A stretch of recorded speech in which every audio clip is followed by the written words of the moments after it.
فرمائی کے لیے زندہ خدا کے کلام کی طرف رجوع لائیں گے، اور ہم باپ بیٹا اور روح القدس کے نام میں کتاب مقدس کو کھولیں گے، اور ہم خدا کے زندہ کلام میں سے مکاشفہ اس کا دوسرا باب اور ہم اس کی 12ویں آیات مقدسہ سے مل کر بلند آواز کے ساتھ خدا کے کلام میں سے تلاوت کریں گے۔ ریویلیشن چیپٹر 2 ورس 12، مکاشفہ کی کتاب دوسرا باب اور 12ویں آیات مقدسہ سے ہم مل کر خدا کے کلام میں سے پڑھیں گے۔ آئیے زوردار آواز میں پڑھتے ہیں۔ اور پرگمن کی کلیسیا کے فرشتہ کو یہ لکھ کے، جس کے پاس دو داڑھی تیز تلوار ہے، وہ فرماتا ہے کہ میں یہ تو جانتا ہوں کہ تو شیطان کی تختگاہ میں سکونت رکھتا ہے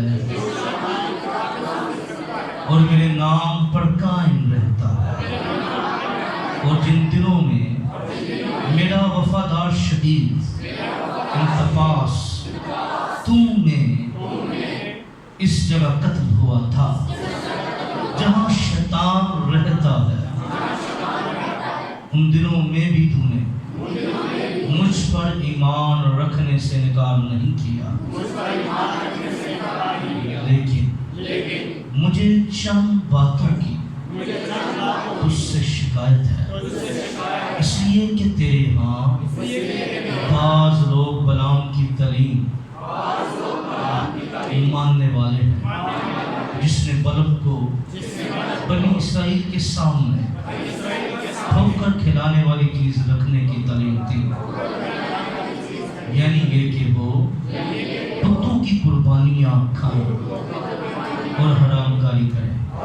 چنانچہ تیرے ہاں بھی بعض لوگ اسی طرح نکیلیوں کی تعلیم کو ماننے والے ہیں، بس توبہ کر، نہیں تو میں تیرے پاس جلد آ کر اپنے منہ کی تلوار سے ان کے ساتھ لڑوں گا۔ جس کے کان ہوں وہ سنیں کہ روح کلیسیاؤں سے کیا فرماتا ہے۔ وہ غالب آئے، میں اسے پوشیدہ من میں سکھوں گا اور ایک سفید پتھر دوں گا، اس پتھر پر ایک نیا نام لکھا ہوا ہوگا جسے اس کے پانے والے کے سوا کوئی نہ جانے گا۔ کتاب مقدس کا پڑھا جانا سنا جانا ہم سب کے لیے باعث برکت ہو۔ دونوں ہاتھوں کو اٹھائیے اور بلند آواز سے کہیے گا آمین۔ گا ہم نے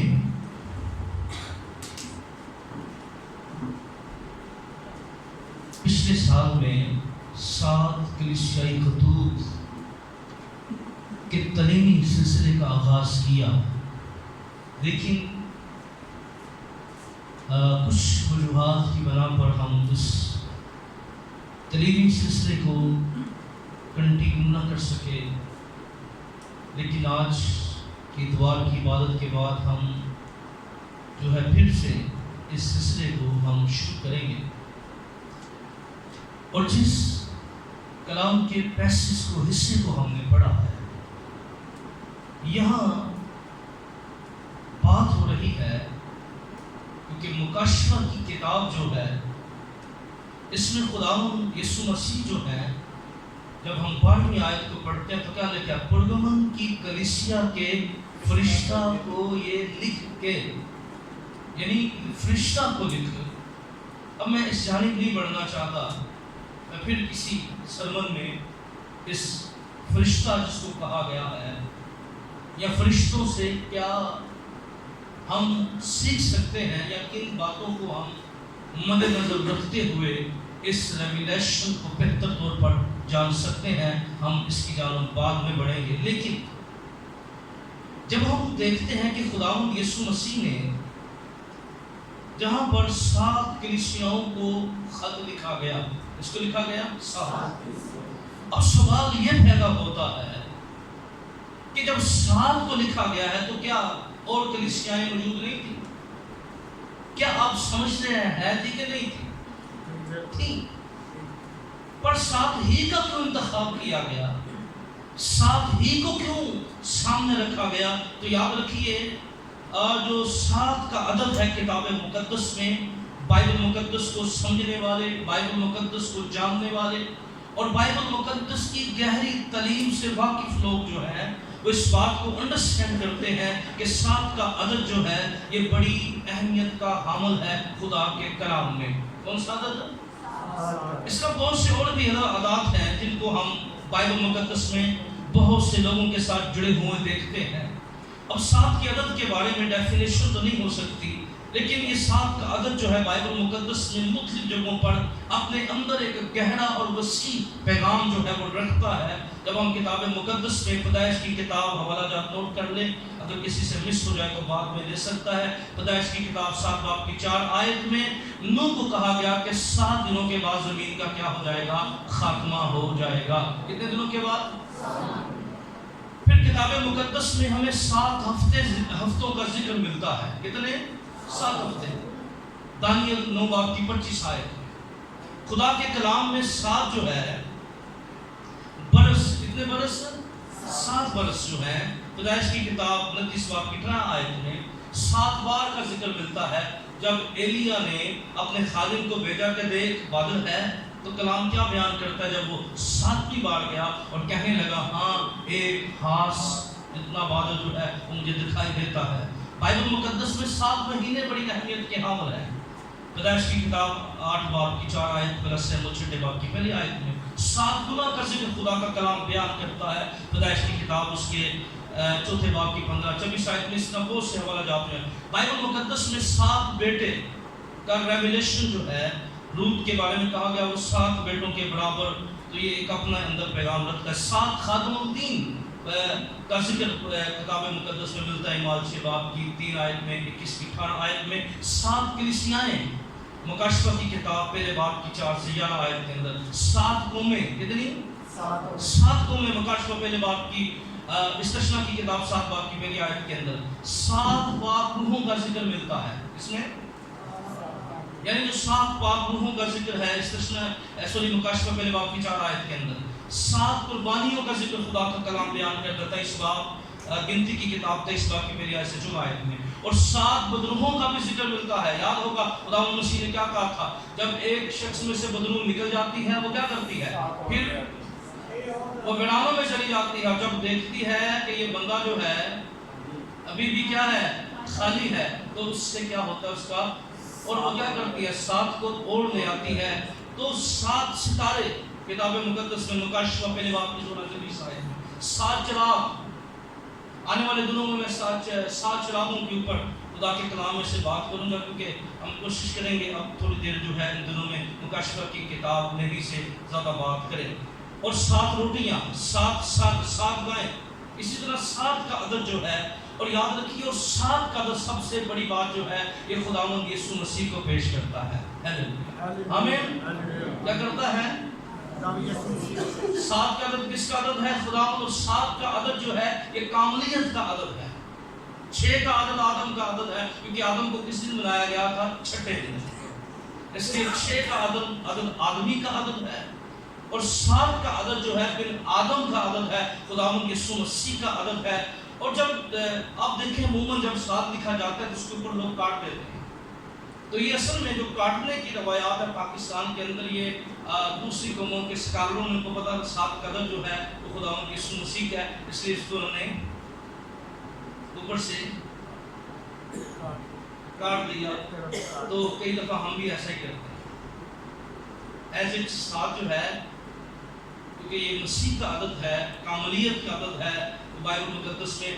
اور یہ جو 7 کلیسیائیں ہیں یاد رکھیے یہ عالمگیر کلیسیاؤں کو پیش کرتی ہیں۔ کیا کرتی ہیں؟ دور حاضرہ کی کلیسیاؤں کی نمائندگی بھی کرتی ہیں، اور ہمیں بتاتی ہیں کہ خداوند یسوع مسیح ہر کلیسیا سے واقف ہے، کیونکہ ہم کہتے ہیں یسوع یہاں کیا ہے؟ موجود ہے۔ جب وہ موجود ہے تو وہ مجھے بھی دیکھ رہا ہے، آپ کو بھی دیکھ رہا ہے، وہ ہر کسی سے واقف ہے۔ کوئی شخص اس سے پنہا نہیں ہے، چھپا ہوا نہیں ہے، پوشیدہ نہیں ہے، وہ اندر اور باہر ہم کو سب کو جانتا ہے۔ اور 7 کلیسیائیں جو ہیں یہ تواریخی زمانے کو، آنے والے زمانوں کی نمائندگی کرتی ہیں۔ اس لیے یاد رکھیے جب 7 کلیسیوں کا چناؤ کیا گیا تو یہ اس بات کی نمائندگی تھی کہ خداوند یسوع مسیح جو ہے 7 کلیسیائیں، 7 کا عدد کاملیت کا عدد ہے۔ تو اسی 5 باب کی 27 آیت میں لکھا ہے اسے جلال والی کلیسیا بنا کر اپنے سامنے حاضر کرے۔ ہیلیلویا۔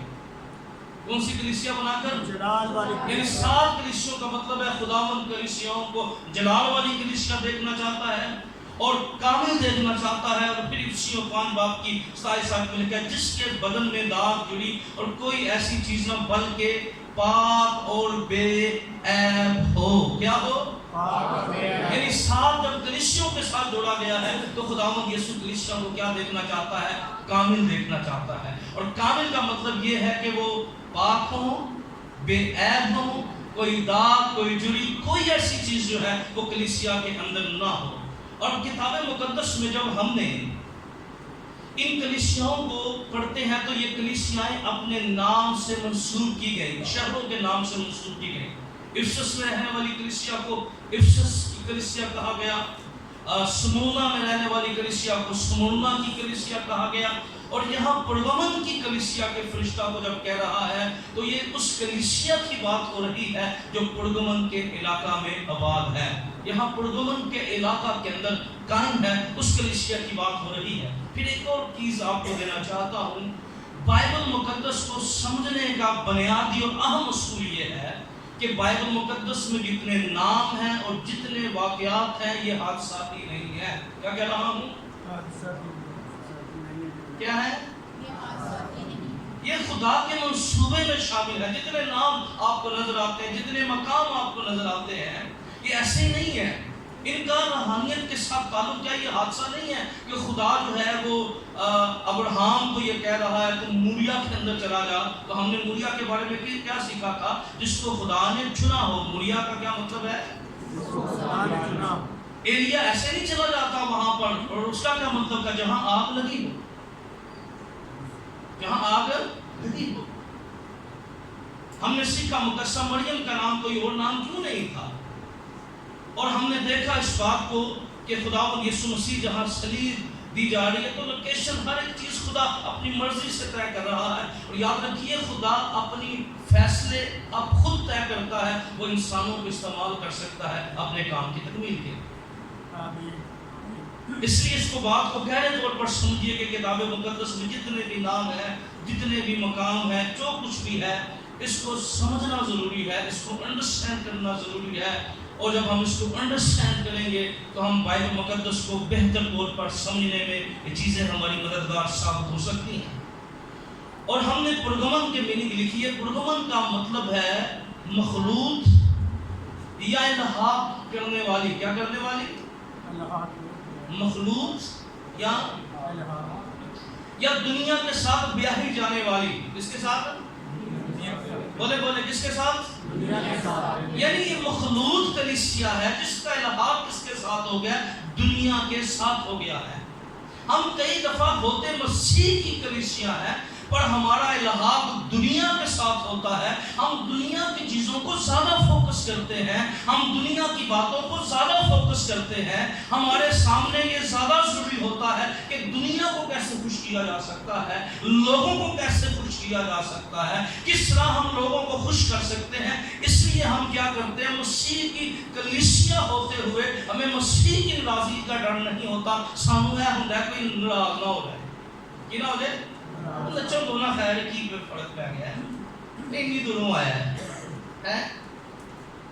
کہیں ہم مسیح سے دور نہ ہو جائیں، کہیں ہم خدا کے کلام سے دور نہ ہو جائیں۔ الحاق کرنا اس کلیسیا کی خصوصیت یہ تھی۔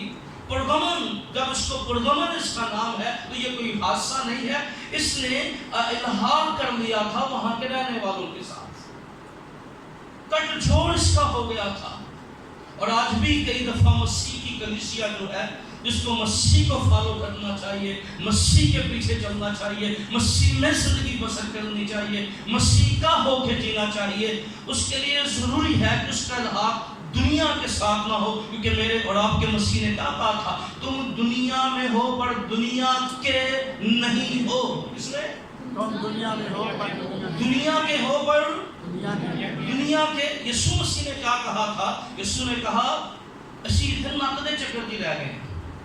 ایک بندے نے کیا تیسرا نہ کر کے کہا بھائی صاحب نک کٹی جاندی ہے، تو میں کیا پائیں یسوع نے کی سکھایا سی؟ انہوں نے کیا ٹنڈا ہو جا پر بادشاہ چ جانا زیادہ ضروری ہے، کانا ہو جا پر بادشاہ چ زیادہ ضروری ہے۔ ہم کیا کرتے ہیں؟ ہم مسیح کے نقش قدم کو چھوڑ کر جو ہے، اور یہاں پر جب پرگمن کی کلیسیا کے فرشتہ کو لکھ تو پرگمن جس نے الحاق کر دیا جو مخلوط ہو گئی، اور یاد رکھیے میں اور تاریخی واقعات کی طرف نہیں جانا چاہتا، لیکن ایک بات یہاں پر کہنا چاہتا ہوں، یاد رکھیے کلیسیا نے کبھی بھی کلیسیا کو دکھ، پریشانیاں، تکلیفیں مسیح سے دور نہیں کر سکی۔ کیا کہہ رہا ہوں؟ دکھ، تکلیفیں، بیماریاں، پریشانیاں کبھی کلیسیا کو مسیح سے دور نہیں کر سکتے۔ کلیسیا اس وقت مسیح سے دور ہوتی ہے جب وہ ریلیکس ہو جاتی ہے۔ کیا ہو جاتی ہے؟ کیا ہو جاتی ہے؟ ریلیکس ہو جائے، مطمئن ہو جائے نا، پھر کام خراب۔ اور شیطان یہی چاہتا ہے ہمیں مطمئن کر دے، کوئی کام نہیں، تو بہت اچھا چلنا ہے، ہاں تو عبادت تے جانا ہے نا بھائی، گھر کرنا کر کوئی گل نہیں ہے، یہ ضرورت کرن دی۔ مطمئن وہ کرتا ہے تاکہ ہم مطمئن ہو جائے، گناہ کرنے والا مطمئن ہو جائے۔ کی فرق پہ گیا؟ وہ مطمئن کرتا ہے بھئی تو ٹھیک ہے، تو رائٹ پہ ہے۔ اور ہم کئی دفعہ خدا کے کلام کی باتوں کو نظر انداز کر دیتے ہیں۔ ہمارے سامنے یسوع نہیں ہوتا، ہمارے سامنے دنیا ہوتی ہے، ہمارے سامنے محلہ ہوتا ہے، ہمارے سامنے معاشرہ ہوتا ہے، ہمارے سامنے لوگ ہوتے ہیں۔ ہم کئی دفعہ مسیح کو نظر انداز کر دیتے ہیں۔ میں نے کئی سال پہلے میں ایک کتاب کا مطالعہ کر رہا تھا، میں نے ایک شخص کو اس کے بارے میں پڑھا جو ایک بڑا اچھا بجانے والا تھا۔ کیا کرنے والا تھا؟ وہ ایک بڑا اچھا میوزیشین تھا، اور وہ جو تھا وہ ایک کی بورڈ بجا رہا تھا، ایک اس کا پروگرام تھا، بڑا ہائی لیول پروگرام تھا، تو اس میں وہ بجا رہا تھا۔ جب وہ بجا رہا تھا تو وہ جب وہ نوٹ بجاتا تو لوگ جو تھے وہ خوش ہوتے اور تالیاں بجاتے۔ وہ بندہ بالکل کسی کو نہیں دیکھتا، وہ کسی کو سمائل نہیں دے رہا کہ جی میرے طرف لوگ تالیاں بجا رہے ہیں، لوگ یہ کر رہے ہیں۔ اس کی نظر جو ہے بالکل سامنے اینڈ پہ بیٹھے ہوئے ایک شخص کے اوپر تھی۔ کیا تھی؟ کیونکہ وہ اس کا استاد تھا، کیونکہ وہ نہیں ہل رہا تھا، وہ کوئی رسپانس نہیں کر رہا، وہ چپ کر کے دیکھ رہا تھا لوگ کیا کر رہے ہیں، واہ واہ کیا بات ہے۔ کئی دفعہ لوگ واہ واہ کر رہے ہوتے ہیں پر یسوع جو ہے نا وہ ہم دیکھ رہے ہوں گے، کیونکہ وہ جانتا ہے ہم کیسے چل رہے ہیں، کیسے بڑھ رہے ہیں۔ اور ایک وقت آتا ہے وہ جو بیٹھا ہوتا ہے شخص، اس کی ٹک اس پر لگی ہوئی تھی۔ ایک وقت آتا ہے جب وہ اپنا دوبارہ کرتا ہے تو وہ شخص جو اس پر نظر تھی وہ اس کو سلوٹ کرتا ہے اور وہ اسمائل دیتا ہے، خوش ہوتا ہے، اور لوگوں کو ہاتھ ہلا کر بتاتا ہے کہ اب میں ٹھیک ہوں، اب مجھے سمجھ لگی کہ میں صحیح کام کر رہا ہوں۔ اس لیے یاد رکھیے کوئی بات نہیں، کوئی بات کرے نہ کرے، پر ایک بات سامنے رکھیے کہ ہمارا یسوع مسیح جو ہے وہ ہم سے خوش ہونا چاہیے۔ ہاللویا! ہمارے سامنے صرف اور صرف یسوع ہونا چاہیے، صرف پہلا درجہ، پہلا مقام ہمارے خداوند یسوع کا ہماری زندگی میں ہونا چاہیے۔ اور پرگمن کی کلیسیا مخلوط ہو گئی تھی، الحاق کر دیا تھا اس نے، اور خداوند یسوع مسیح نے 12ویں آیت کے اندر کیا لکھا؟ پرگمن کی کلیسیا کے فرشتہ کو یہ لکھ کے جس کے پاس 2 دھاری تیز تلوار ہے وہ فرماتا ہے۔ کیا کس کے پاس کیا ہے؟ اب دیکھیں یسوع مسیح نے ساری کلیسیاؤں کو اپنا انٹروڈکشن کروایا، اپنی شخصیت ان پر واضح کی۔ وہ جب افسس کی کلیسیا پر ظاہر ہوتا ہے تو کہتا ہے جو اپنے ہاتھ میں 7 ستارے لیے ہوئے ہے۔ کیا تعارف کرواتا ہے؟